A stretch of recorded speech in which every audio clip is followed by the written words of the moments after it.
Today is Thursday, the 30th of April, and we are reading from day 120 of the Book of Mysteries by Jonathan Cahn.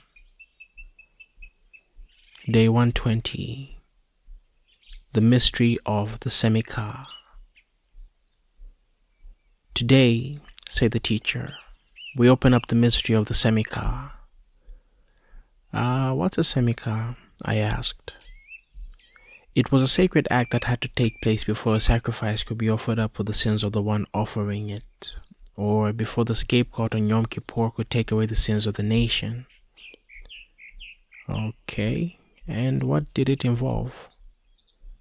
Physical contact. The priest or the one offering the sacrifice had to make physical contact with the sacrifice. He had to touch it.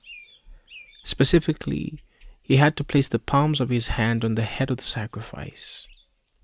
As it is written, Aaron shall lay both his hands on the head of the live goat and confess upon it all the iniquities of the children of Israel.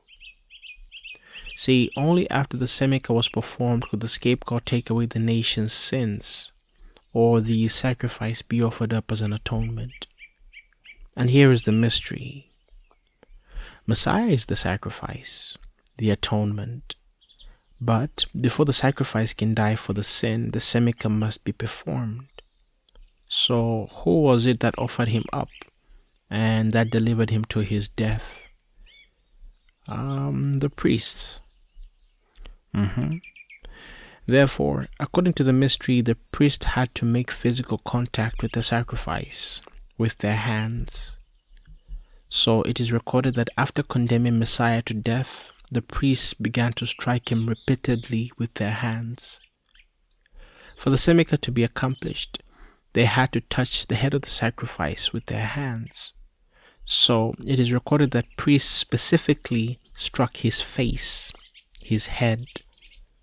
In the Semikhah, the one offering the sacrifice had to touch it with his palms. So the account records that they struck his head with their palms.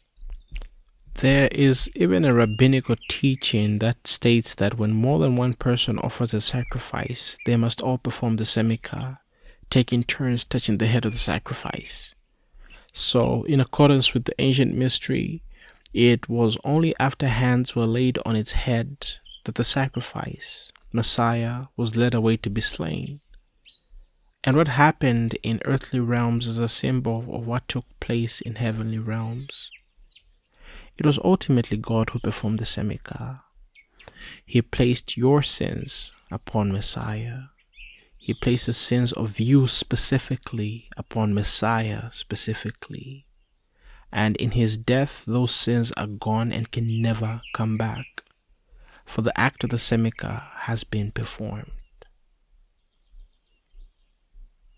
The mission. The Semikhah has been performed. Therefore, live this day as one whose sins have been absolutely, for certain, and for real taken away forever. And we are reading from Leviticus 16, verse 24, and the Gospel of Mark 14, verse 65. May the grace and peace of God be with you.